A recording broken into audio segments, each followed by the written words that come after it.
Entonces, en principio, ¿no? Antes de mencionar qué es un espacio vectorial, ¿qué son los vectores, no? Entonces tenemos esto. Pero fíjense que en el caso de los vectores, hemos mencionado que son flechas, ¿no? De este tipo, donde tienen un origen y un final, digamos, ¿no? O hemos dicho que es un segmento dirigido, ¿no? Un segmento parte de una línea recta, ¿no? Un pedazo de una línea recta. Es una línea recta. Entonces aquí tomamos el PQ, digamos, un segmento, y le denotamos así, ¿no? Al segmento, pero cuando lo hacemos ya dirigido, le otorgamos una dirección. Y entonces, y si tomamos este punto como origen, entonces a esto ya le convertimos en flecha, ¿no? Y de ahí que hemos tomado notaciones como por ejemplo esto, ¿no? En física, que es un vector A, y hacíamos notar con esa flechita, ¿no? Que es un vector. Este vector se podía escribir de muchas maneras, ¿no? Y para poder operarlos necesitábamos algún tipo de metodología. Entonces, es este vector que en este caso, para nosotros, se presentaban flechas, ¿no? Como acá, ¿no es cierto? Pero una de las cosas que también hemos especificado es que podíamos colocarlo, esta flecha en un sistema de ejes cartesianos. Entonces hacíamos coincidir su cola con el origen, digamos en este caso, y una de las metodologías decía, podemos hacer la descomposición, ¿no es cierto?, de este vector, que si digamos ahora le hemos denotado a este A, entonces este va a ser el vector A respecto del eje X, y el otro vector componente que se desglosa en el eje Y va a ser este otro vector que hemos denominado AY, ¿no? Haciendo referencia a los ejes. Entonces, y de ahí hemos escrito que este vector flecha se podría escribir como en dos formas, ¿no? Este es, digamos, el ángulo de inclinación. En dos formas. En términos de sus módulos, de sus componentes, así que hemos dicho que esta es la forma cartesiana, y hemos también mencionado al vector en forma polar, ¿no? Aquí hemos colocado su módulo, y aquí hemos colocado su ángulo de inclinación, ¿no? Y este es el vector en forma polar. Y obviamente se ha desarrollado una teoría que, en este caso, para el caso de física, nos ha servido, y luego en algunos temas continuos que nos sirven para aplicación propia de este tema, ¿no? Entonces, más o menos tenemos una como introducción de lo que era un vector. Pero ahora sucede lo siguiente, que en temas formales ya de carácter algebraico, lo que tenemos que hacer es lo siguiente.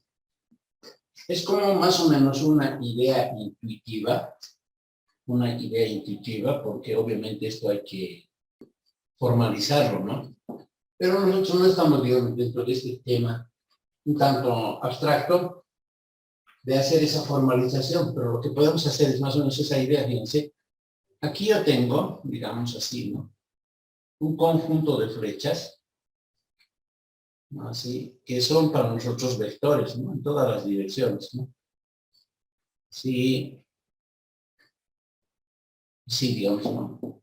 Una infinidad de vectores que le podemos llamar, digamos, con una letra B, que son vectores, ¿no? Y podemos asignarle una dirección en otro conjunto, ¿no? Y ese conjunto para nosotros pueden representar puntos. Digamos, a este le asignamos este punto.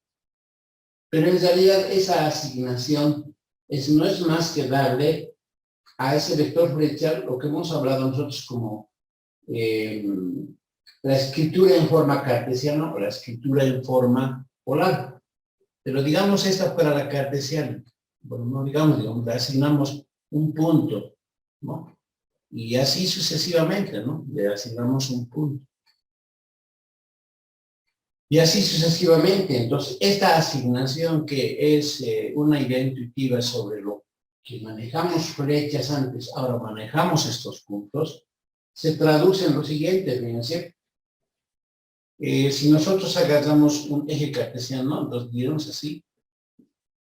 Si queremos identificar a un vector para nuestro estudio en este álgebra, tendremos que especificar, digamos, momentáneamente podemos dibujar esa flecha y, digamos, lo posicionamos aquí,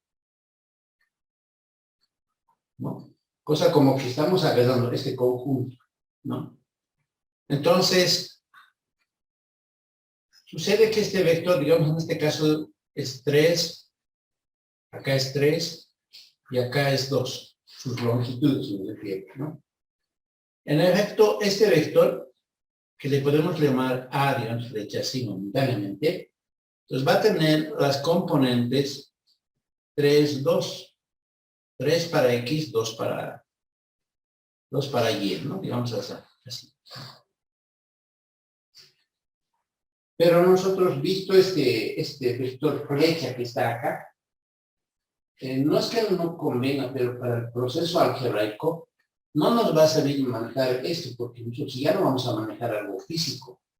Lo que vamos a manipular son objetos abstractos, y esos objetos abstractos son puntos en este caso. Y este punto 3,2 nos va a servir como tal. Pues este punto 3,2 ya no va a ser esto. La asignación ya no va a ser una flecha, sino va a ser un punto, ¿no? Que va a tener que tener esas coordenadas, digamos. Entonces el punto 3,2, ¿no? Entonces este punto va a ser el punto 3,2. Y a esto se le llama un par ordenado, ¿no? Si fuera en el espacio tendría una tercera coordenada y ya serían ternas, ¿no? Este sería un par. Entonces nuestra generalización nos tiene que permitir manipular este tipo de objetos, pero con esa connotación, que sean pares, ternas, digamos de 4 componentes, de 5, de 6, y tenemos que formalizar una generalidad. Tenemos que manejar una generalización de estos objetos que son puntos en el plano, es decir, estos, ¿cierto? Esa asignación biyectiva que se le hace de las flechas en los puntos. Ahora, este plano obviamente va a estar en un conjunto que es el plano R2, porque tiene 2 coordenadas, ¿no? Y entonces podemos ir manejando todos los pares, en este caso en R2. En este caso, por ejemplo, este es menos 2, 2, digamos. Y así sucesivamente, ¿no? Este puntito, por ejemplo, es 1 menos 2. Y así en todo el plano generar este tipo de elementos. De este tipo de elementos son los que vamos a trabajar para poder generar sus operaciones, la suma, la resta, el producto por un escalar y todas las propiedades que se han especificado en la primera parte, que era de física 1, sobre esos vectores físicos. Ahora las notaciones, fíjense, este vector que hemos manejado con A flecha, en este caso le vamos a manejar simplemente con A, digamos. Pensando no tanto en el hecho de la escritura como componentes, porque este para nosotros antes era módulo, pero en realidad va a significar el módulo, pero su connotación es diferente, manejada como punto. Entonces nosotros ya no vamos a manejar como flechas esta situación. Si queremos manejar una de estas flechas, digamos que era U, digamos, así como flechita denotada, entonces nosotros ahora le vamos a manejar simplemente con U. Pero vamos a hacer referencia que es un vector en términos de sus componentes. ¿Entendido? Entonces, esa más o menos es la idea intuitiva en general sobre lo que es sobre lo que son los vectores. Son puntos del plano. Entonces, bajo una asignación biyectiva a través de las flechas con los puntos, ¿no? Pero nosotros vamos a decir son puntos del plano. Las cuales se expresan en términos de sus componentes. Por ejemplo, podemos manejar este vector U, digamos que tienen las componentes X1 y Y1, en el caso de un par. Podemos manejar, digamos, otra notación, en este caso, ahorita vamos a escribir sobre las notaciones. Entonces, es X1 y Y1, Z1, digamos, ¿no? Cuando es en términos. Y así sucesivamente, ¿no? Entonces, esto para nosotros son vectores, ¿no? Son puntos del plano, perdón, bueno, en este caso puntos del espacio debemos haber colocado. Son puntos del espacio. ¿Ya? Un vector son puntos del espacio, las cuales se expresan en términos de sus componentes. Por ejemplo, esto está en L2, esto está en L3, y así sucesivamente. ¿Ya? Pues esa es la característica ahora de los elementos. En cuanto a sus notaciones, se denotan por letras minúsculas, pero sin una flecha, ¿ya? Por ejemplo, puede ser A, B, puede ser U, los que voy a manejar yo, etc. Estos son los vectores sobre los que voy a manejar, que son puntos en el espacio. Puede ser en el 2, en el 3 y así sucesivamente. Estos son los más conocidos, ¿ya? Entonces, dentro de esa dinámica, ahora hemos hablado de los vectores en términos de sus operaciones. Pero necesitamos una definición general para poder objetivizar la teoría. Entonces, una definición que tenemos se define a un vector, una n-upla, como U igual. Entonces, aquí le vamos a colocar, a ver, algunos valores, ¿ya? Entonces, así vamos a manejar A1, bueno, así ya, A1, A2, A3, hasta AN. Entonces, esta es una n-upla, ¿cierto? Así como hemos visto en las soluciones de sistemas lineales. Entonces, esto es para nosotros, estas n-uplas son vectores. Este es un vector, ¿ya? Un vector n-upla. Entonces, eso en forma general. Ahora, dentro de las operaciones para vectores, podemos definir la suma como, así, directo lo vamos a hacer. Digamos, tengo un vector U, que es, digamos, en aquel caso, el A1, A2, A3, y así sucesivamente, hasta AN, en una n-upla. Y tengo un vector B, que es una n-upla, digamos, que sea, a ver, B1, que sea B1, B2, B3, hasta una componente enésima, ¿no? Entonces, pensamos en su suma, U más B. Entonces, lo que vamos a hacer para U más B es sumar sus componentes. A1 más B1, coma, la segunda componente sería A2 más B2, coma, y así sucesivamente hasta AN más BN. Entonces, esa es la suma de vectores, en este caso, para vectores en términos de sus componentes. En este marco podemos seguir expresando algunas otras operaciones. Por ejemplo, es producto por un escalar. ¿Ya? Este producto por un escalar, pues como se puede observar, es simplemente la multiplicación a un vector por un valor, por un parámetro, ¿no? Entonces, aquí, digamos, tomando este mismo U que está aquí, entonces, fíjense, puedo especificar quién es KU. K es un escalar. Entonces, esto dirá así, ¿no? K por U, pero U en este caso es A1, A2, AN, ¿no? Porque es una n-upla. Entonces, de acá, este KU es igual. Este K multiplica cada componente, entonces su definición será K1, Ka2, Ka3, hasta Kan. Entonces, la multiplicación por un escalar a un vector no es más que multiplicar ese escalar a cada componente. Entonces, este es nuestro vector multiplicación escalar. Ahora aquí vamos a hacer un énfasis en estas dos definiciones para suma y producto por escalar, en términos de que allá, por ejemplo, para la definición del espacio vectorial, la vamos a necesitar. Entonces, esta suma, que aquí estoy colocando un Z cuadro, es esencial, ¿ya? Es una operación que se efectúa en un conjunto. En ese conjunto son vectores. Estamos sumando dos vectores.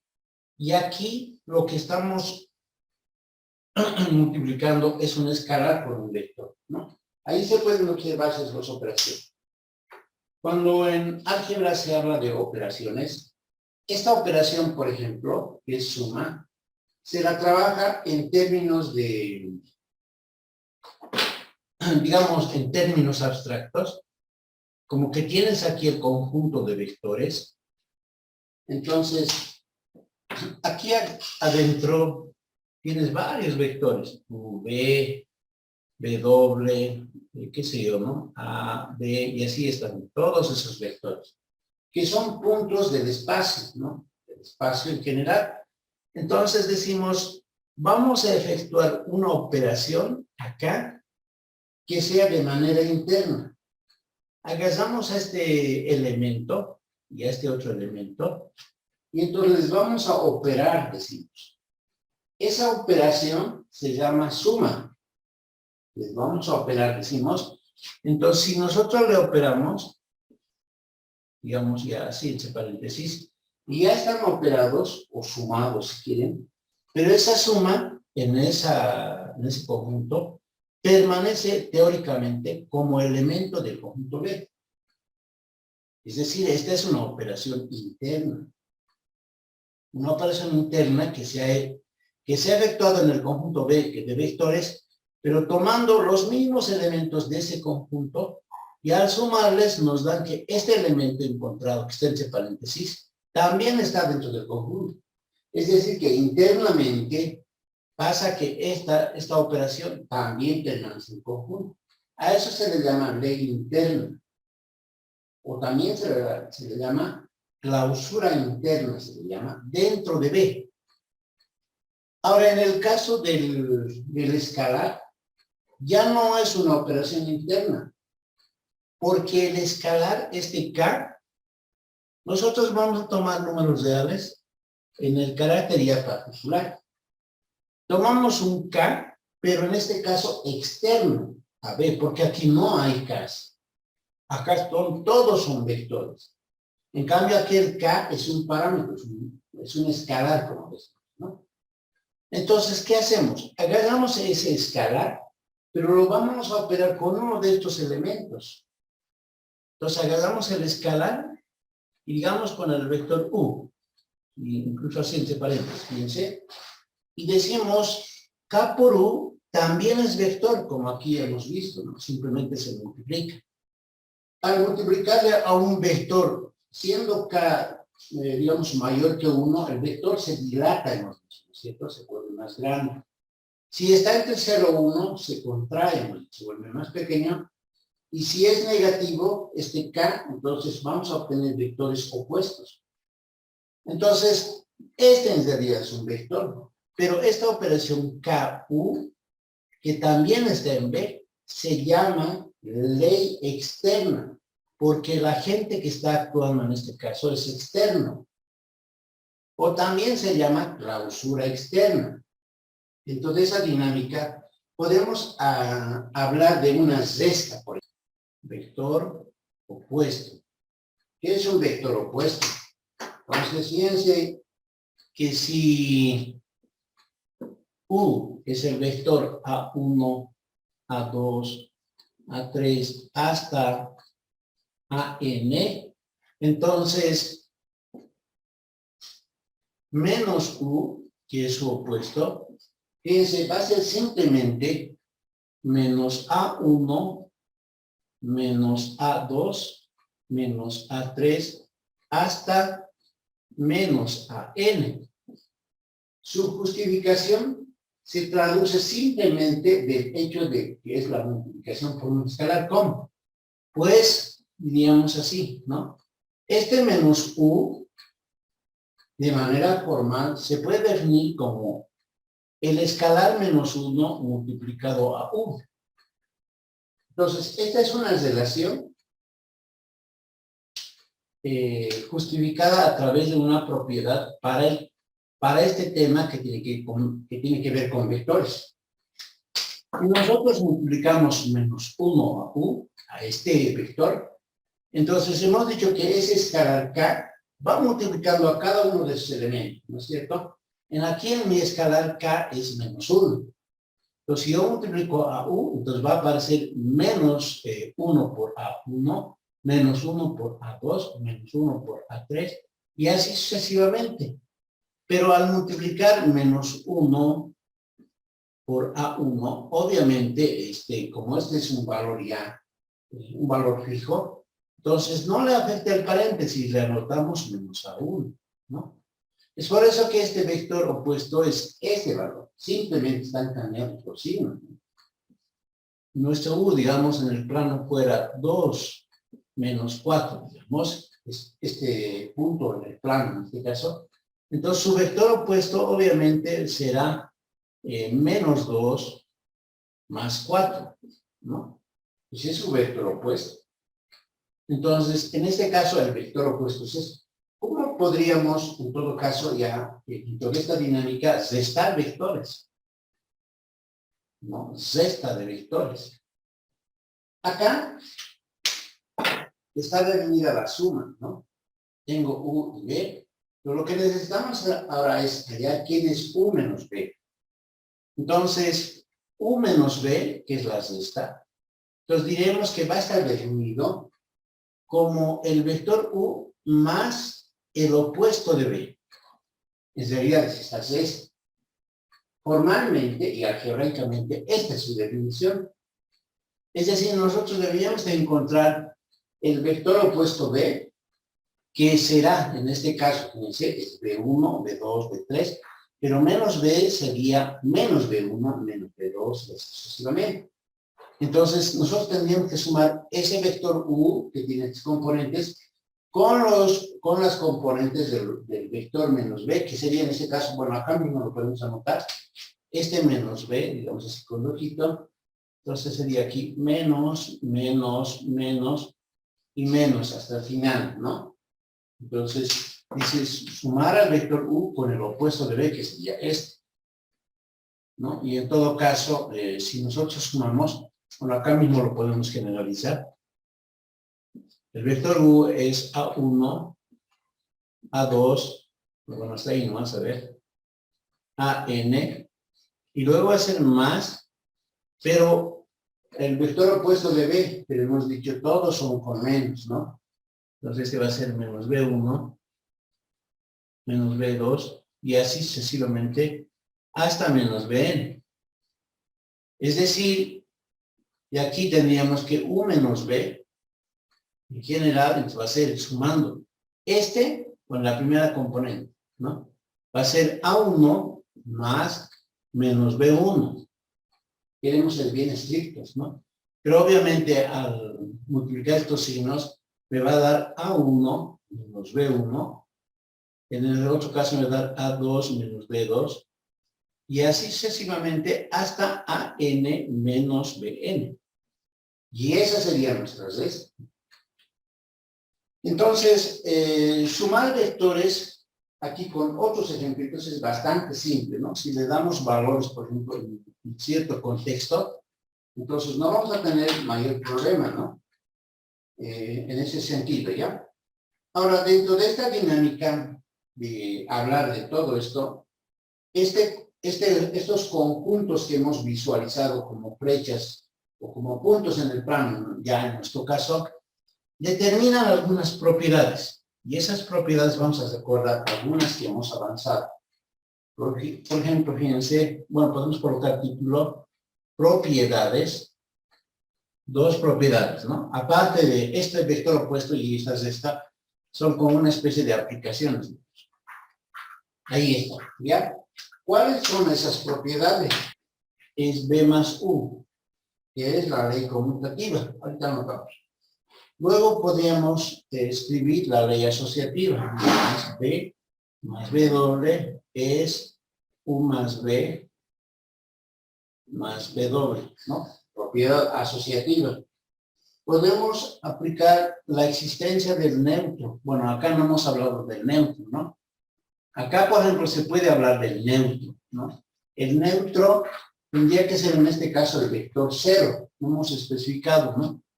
Entonces, el neutro, vector cero, sería así, ¿no? Ese vector cero sería 0, 0. Bueno, habría que colocar una grilla, digamos, en nuestras escrituras, ¿no? 0, 0, 0, 0, pero n veces, si hablamos de n uplas. Ese sería el neutro, por ejemplo, ¿no? En nuestro caso dice U más 0 es U, una de sus propiedades. Es decir, no le afecta. Ahora otro dice U más menos U nos devuelve el vector 0, por ejemplo.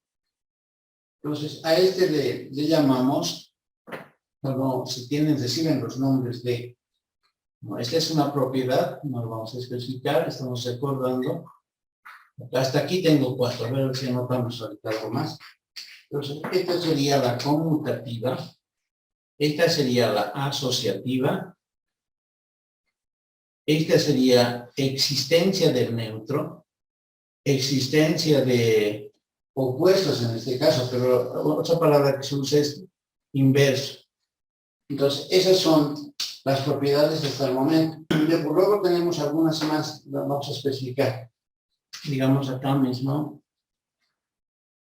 Una de otras propiedades puede ser una asociativa con escalares, por ejemplo, KU por U es K veces H por U. K y H son escalares.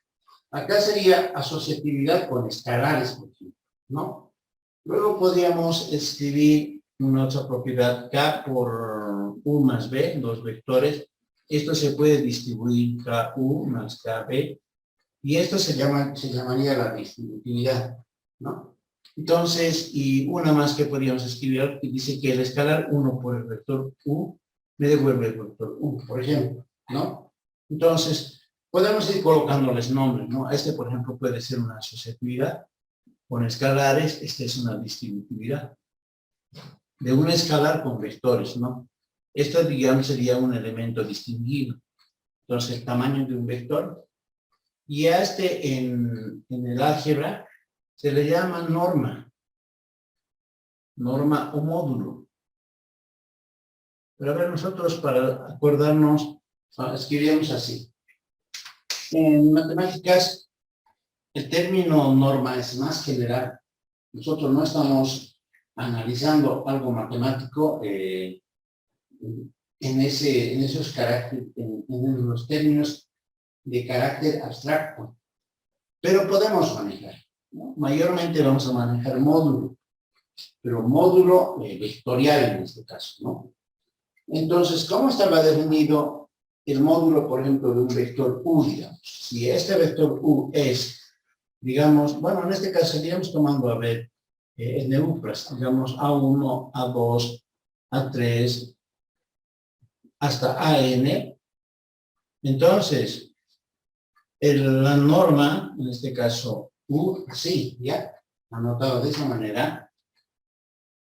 Por ejemplo, en notaciones, ese módulo, cuando dice aquí norma o módulo, la norma en los libros se escribe así, con doble base. Esto dice norma, ¿ya? Vectorialmente deberíamos manejar así. Pero, para no complicarnos con el tema, le vamos a colocar una sola base. Le vamos a llamar módulo o tamaño.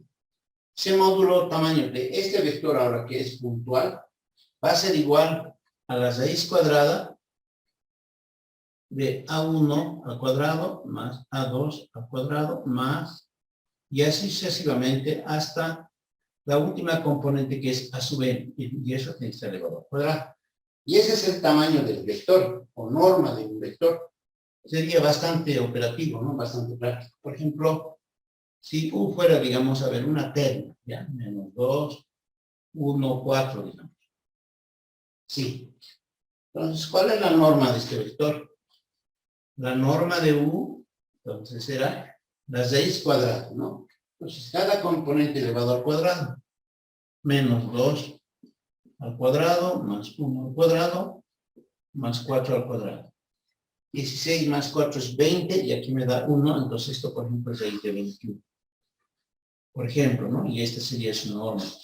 Obviamente se puede sacar en caracteres, en problemas de carácter aplicativo, se puede sacar en decimales, ¿no? Pero esas son normas, ¿no?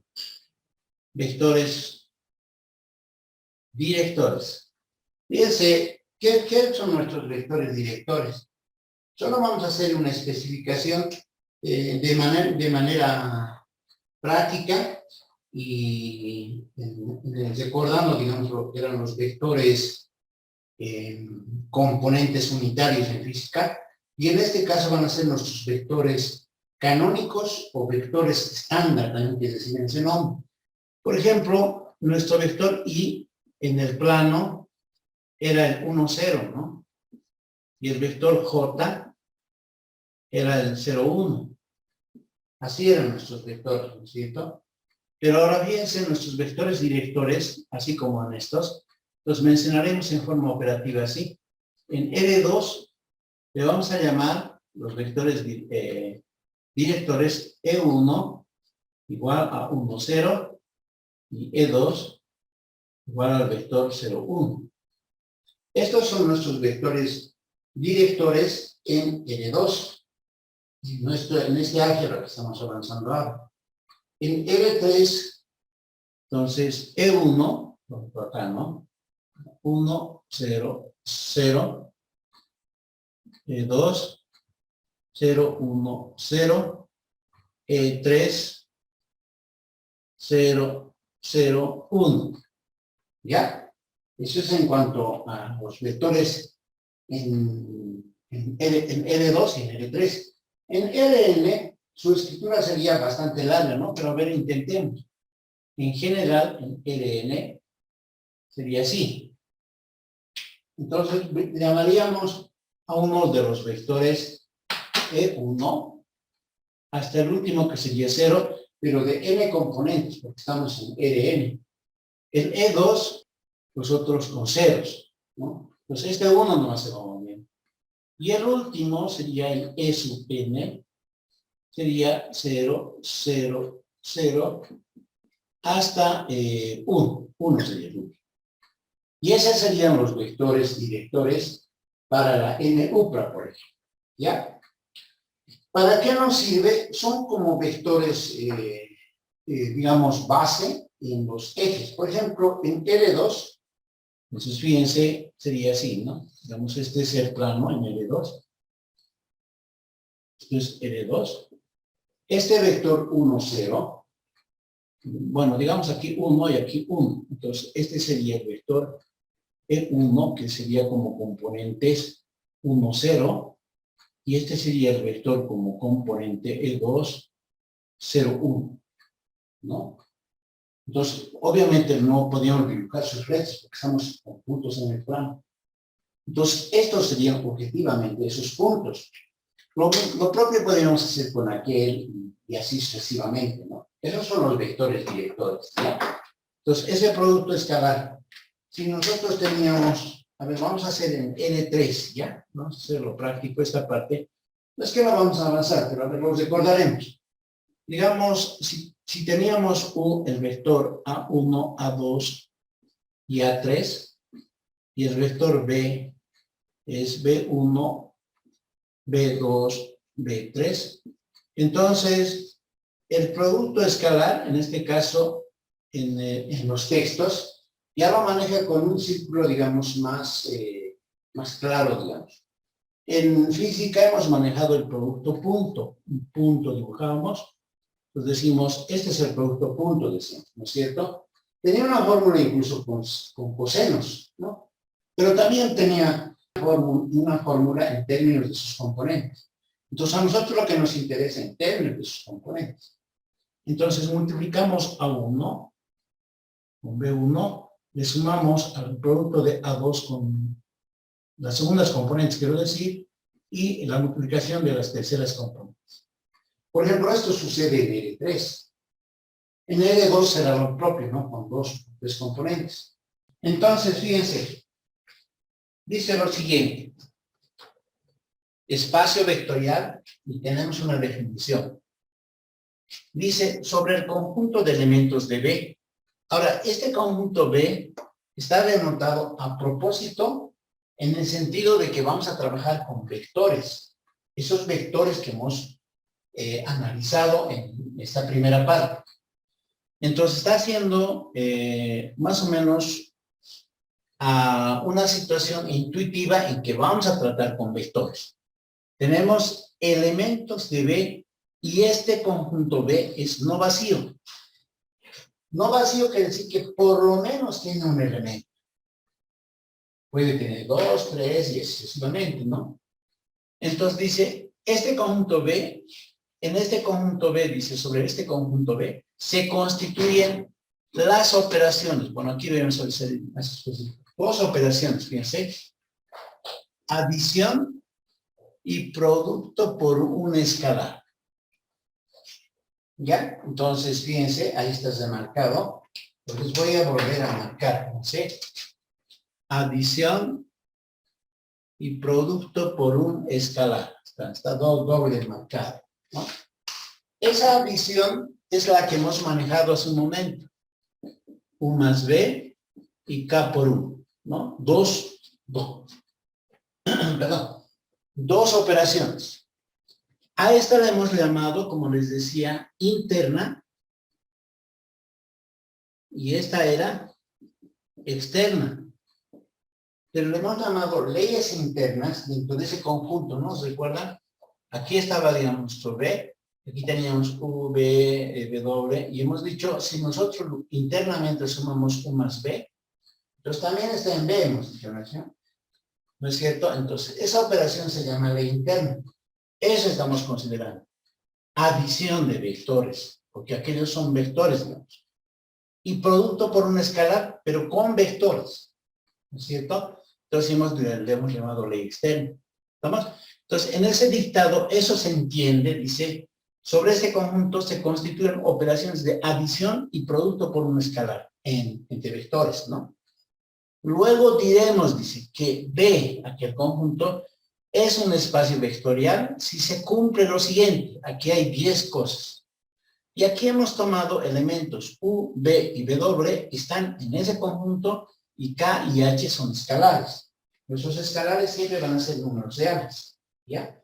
Entonces, ¿cuáles son esas condiciones para espacio vectorial? Fíjense. Esta primera, que está hablando de la suma en B, que era la primera que la hemos borrado, ¿no? Entonces, a esta le vamos a colocar asterisco, ¿ya? Entonces, es la ley interna que se efectuaba entre esos conjuntos. Entonces, esta propiedad se llama ley interna. ¿Cuál será la ley externa? A ver, jóvenes. Entonces, fíjense, a la que le vamos a colocar asterisco es este. Porque es el producto por un escalar. Fíjense, lo podemos subrayar incluso. Esta es esa ley interna y esta sería... Muy bien, entonces fíjense, esto es una ley externa. Ahora nos vamos a la primera, a la ley interna. Fíjense que aquí cuando habla de la suma, hasta el A5 todo es con suma. Si se observa bien, todo es con suma. Y en el M1, esto le he colocado yo M1 en torno a que es una multiplicación o un producto. Entonces, multiplicación 1, multiplicación 2, todo va multiplicación con escalares. Acá todo va con sumas, ¿no? Adición 1, adición 2. He colocado en torno a eso. Esta segunda recibe la ley, bueno, no va a colocar ya ley conmutativa. Esta es la ley asociativa. Luego vendría, esta sería existencia del neutro. El neutro es el cero. Existencia de neutro. Acá será existencia de inversos. Acá es, fíjense, distributividad con escalares, ¿no? Con escalares, ¿no? Ahí está. Esta, por ejemplo, sería distributividad. Bueno, aquí sí sería distributividad de una escalar con vectores. Aquí también lo mismo, distributividad de escalares con un vector, ¿no? Así nomás le pondremos, distributividad. Y aquí, fíjense, está asociando, ¿no?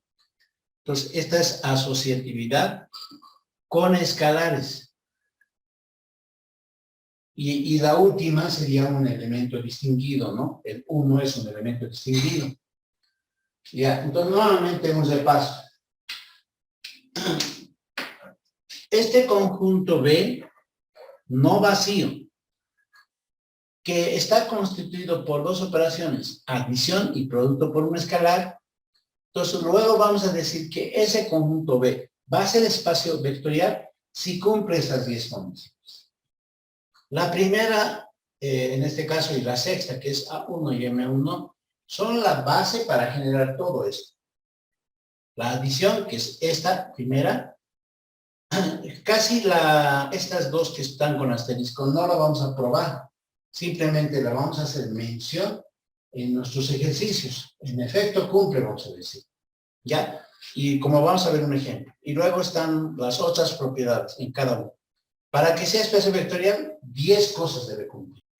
Tomaremos, diremos así, sea B igual a M por N.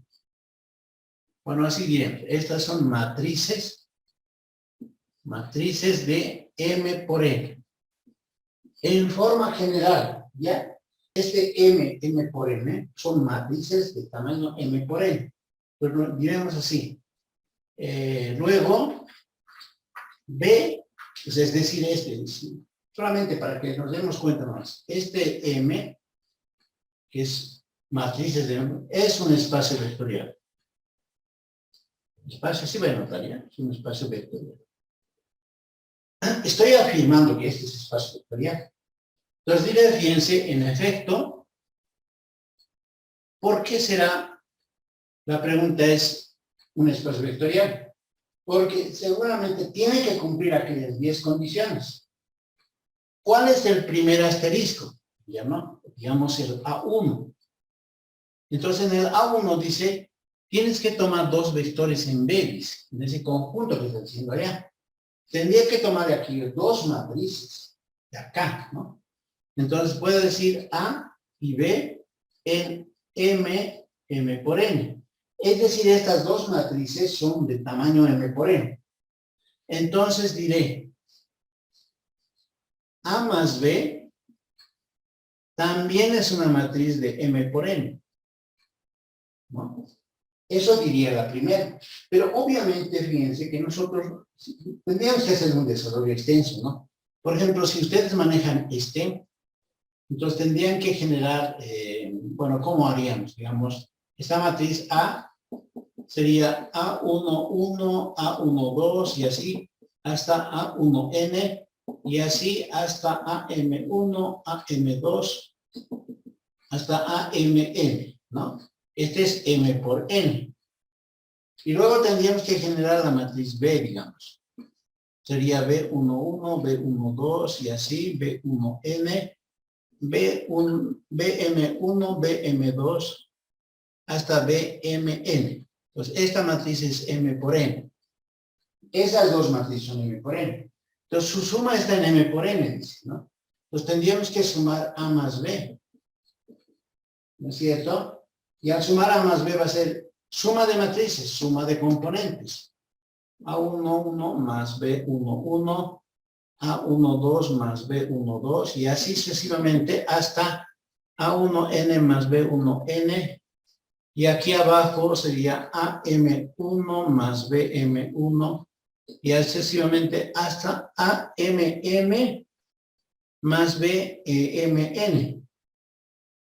Y esta es una matriz de M por N, porque hemos dicho que en suma de matrices del mismo tamaño permanece, ¿no?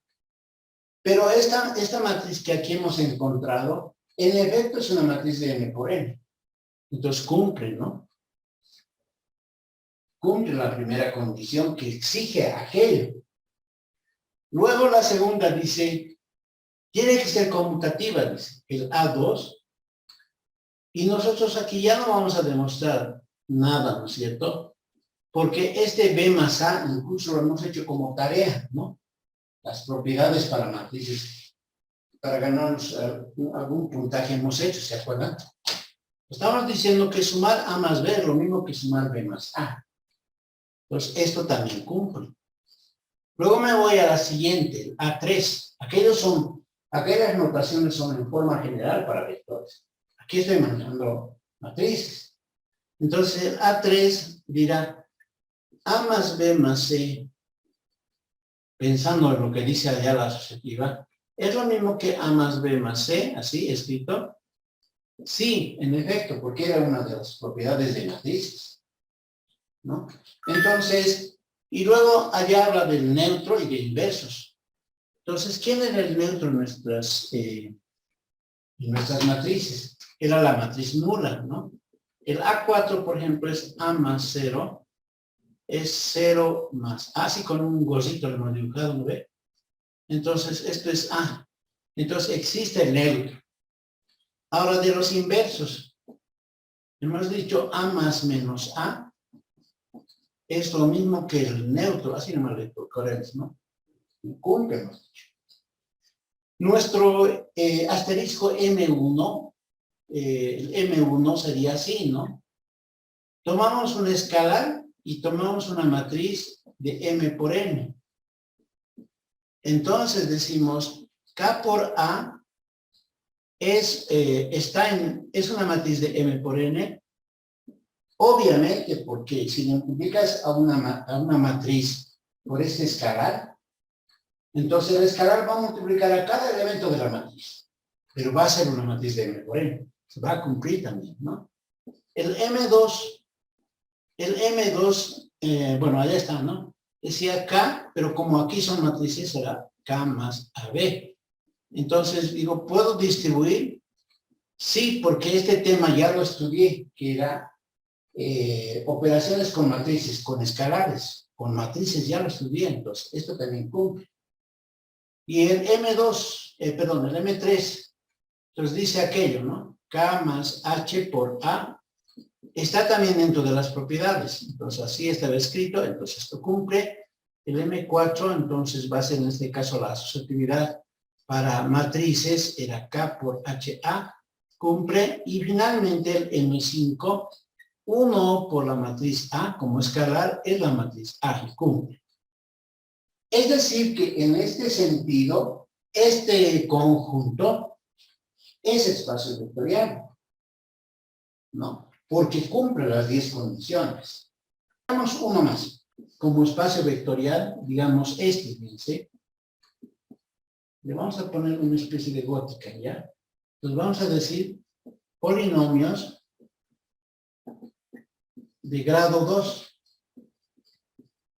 Podemos hacer para los polinomios. En forma general se cumple, pero vamos a hacer para este, ¿ya? Entonces diremos, esta gótica que son polinomios de grado 2 es espacio vectorial, es un espacio vectorial. Vamos a afirmar, ¿ya? En efecto, vamos a decir, en efecto. Entonces, ¿cuál es la primera? A ver ahí, P y Q, que pertenecen a este conjunto. Entonces, lo sumamos. Ahora la pregunta está en este P sub 2. Entonces, fíjense que vamos a hacer aquí. Este P dice que es un polinomio de grado 2, porque esos son polinomios de grado 2. Entonces, este P es así, fíjense, es AX al cuadrado, ABX más C. Es un polinomio de grado 2. Y el Q va a ser, a ver, A1, X2, más B1X más C1. Ahí está. Polinomio de grado 2, polinomio de grado 2. Sumamos. P más Q. Son expresiones algebraicas. Entonces sumamos este más este, pues va a ser A1 por X cuadrado más B1X más C más C1, ¿no? Entonces, al sumar P más Q, fíjense, estos son coeficientes simplemente. Pero lo importante es que este es de grado 2, o sea, la suma me refiero, ¿no? Por eso es que están esos dos, que son polinomios de grado 2. Entonces, esto ya está justificado, ¿no? Entonces, ahora, la segunda dice, ¿será conmutativa? Dice la segunda. P más Q será igual que Q más P. Y en efecto, ¿no? Porque lo sumen de cualquier lado, va a dar lo mismo, ¿no? Y el A3 dice, ¿será asociativa? Entonces, P más Q más R es igual a P más Q más R. En efecto cumple, ¿no es cierto? En efecto cumple. Entonces, aquí en el A4, ¿cuál será el neutro? A ver, si pensamos en el neutro, sí le pondremos el neutro. 0x cuadrado más 0x más 0. Ahí está, y cumple. ¿Quién será, por ejemplo, si P es AX más BX más C, entonces, ¿quién es el inverso? Porque ella dice inversos. Pues será menos P, ¿no es cierto? Pues va a ser menos AX más menos BX más menos C. Entonces, tiene su inverso. Simplemente está cambiado el signo, ¿no? Si nos vamos a la quinta, irá por una escalar. Entonces, tenemos que hacer K por P. Pero multiplicar un escalar por un polinomio, pensando, digamos, en este P, va a ser KA X al cuadrado, KBX más KC. Porque ese K le va a multiplicar a cada uno, y en efecto es un polinomio, ¿no? En el caso del M1. Entonces, cumple el M2, cumple el M3, cumple el M4 y cumple el M5. Obviamente que este ejercicio que yo estoy haciendo, lo estoy tiqueando así de manera general, porque ya se cumple. En la práctica, a ustedes yo les he solicitado que me ejemplifiquen solamente dos, si no me equivoco. Bueno, en la práctica que les voy a dar ya, solamente dos estaba viendo. Entonces, ustedes me tienen que hacer, pero en forma general, todo escrito. Pues funciones reales, así le ponemos. ¿Ya? Entonces, funciones reales, manejamos F, G, H, ¿no? Funciones. De R en R, ¿no? De los reales en reales. Son funciones, ¿no? Entonces, la primera, por ejemplo, fíjense, dice, pensando en la adición, dice F más G, será una función, digamos, le podemos dar un F grande, ¿no? Este es el conjunto de funciones, digamos. Conjunto de ese tipo de funciones, funciones reales. Agregamos una función y le sumamos otra función. ¿Es una función real? Entonces, en efecto, nos va a dar, ¿no? Por ejemplo, para sumar funciones se hace así, ¿no? De R en R, esta es una función, y G es una función de R en R, así, ¿no? Entonces, la suma está definida como F más G, que va de R en R. Así está definido. Entonces, en efecto, cumple. ¿Cumplirá que dos funciones sumadas es conmutativa? Cumple. Fíjense que en funciones cumple incluso, ¿no? Todo. ¿Quién será la función neutro? F más 0, obviamente, ¿no? Es 0 más F. Pero esta es la función 0. Hay dentro de ese desarrollo de la teoría, ¿no? En el caso de, esto por ejemplo sería en el caso de la adición. En el caso del producto, bueno, la multiplicación le pondremos. Multiplicación. Entonces también cumple, fíjense, si toman un escalar, pues K por F está en el caso de las funciones reales. Y así sucesivamente. Es decir, que este conjunto también es un espacio vectorial. Vamos a hablar ahora de subespacios, ¿ya? Entonces tenemos una definición que no es que tenga que ser un tanto ambigua, pero dice lo siguiente, fíjense, dice así. Entonces, no vamos a ahondar mucho en esto, pero a ver, vamos a hacer una pequeña explicación. Este es B. Y dice que este B, para nosotros, ese espacio vectorial. Entonces me habla ahora de un subconjunto de B, acá adentro, ¿no? Este B está constituido por hartos vectores, ¿no? Ahí por todos lados. Eso es B. Dice que es espacio vectorial. Cumple las 10 condiciones para todos sus elementos. Tomamos un subconjunto y a este le llamamos subespacio vectorial. Acá están, ya, le llamamos subespacio vectorial. Pero dice que para que este sea subespacio vectorial, lo único que debería de cumplir es esto. ¿Por qué? Porque dice, si W es espacio vectorial, W es subespacio vectorial, si W es un espacio vectorial. Un poco como que es ambiguo, ¿no? Dice, W va a ser subespacio vectorial si W es un espacio vectorial, con las mismas operaciones. Es decir, para que este sea espacio vectorial, debe cumplir las 10 condiciones. Y si es su conjunto, se llama subespacio vectorial. Pero ambiguo porque no nos sirve, porque tendríamos que manejar nuevamente las 10 propiedades, y eso es muy extenso, digamos, para nuestro caso, ¿no?